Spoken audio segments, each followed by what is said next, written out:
Welcome to Kissable Cables. Some of the movies in this series have specific reference to this bunny cable, which you can find on my website.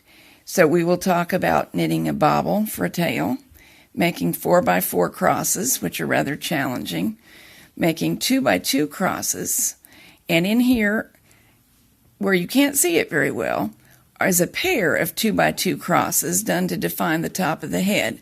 That has some special challenges, so we'll talk about that. And then these are crosses that are not crossing knit stitches with knit stitches. So they allow the ears to move on the background, and we'll talk about those.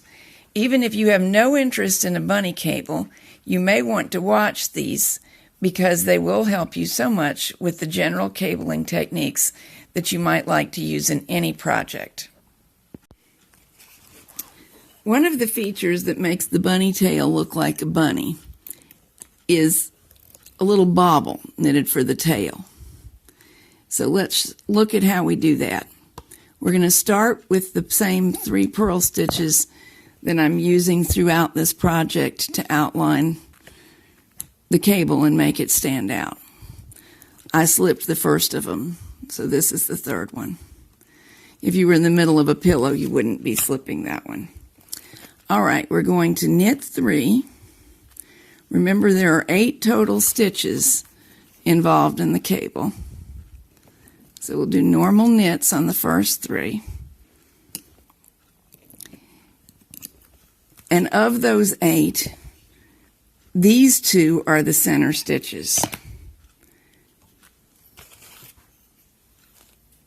So we're going to knit them.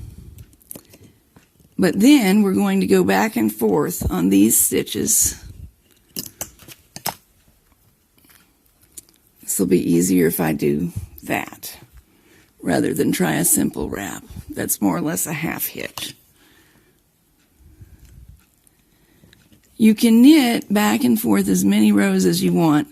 I recommend more than 2. That just doesn't show up very well. 4 or 6 are the usual choices. So this is row 3. Now, of course, this piece's knitting is getting longer than the rest. And that's exactly what we want to happen. But it may try to bunch up, and you have to tug it down a little bit. Half hitch, stitch. If you don't understand the half hitch, you can do 2 things. One of them is I do have a video that explains it. And you could look at that and get some help. The other is not to worry about it. Any old way that you can get this needle wrapped and knitted is going to work out fine.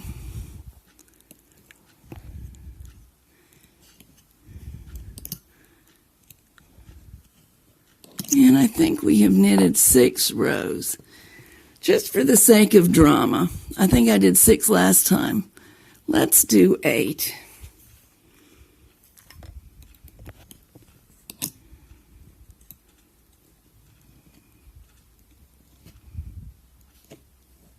So that's 7.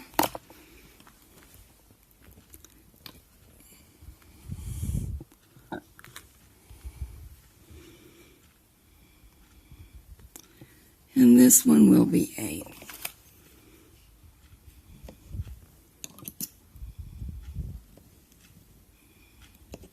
All right.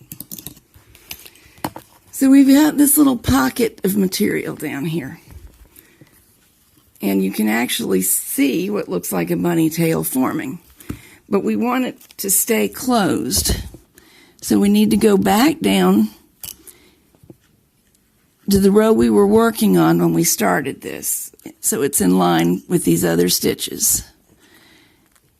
Try to discern where we would have been.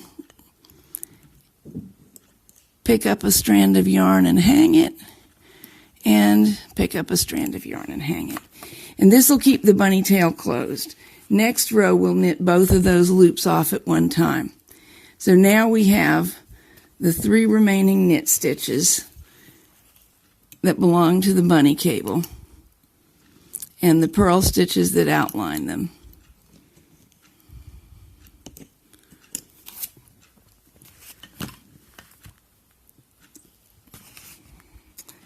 And that's all there is to it. Here we are on the row following the bobble. I purled 3, knitted 3 to get me up to the point at which we have 2 loops on each peg. And we just do here what we always do when we have 2 pegs to knit off at the same time. Now our bobble is complete and our knitting is back to normal.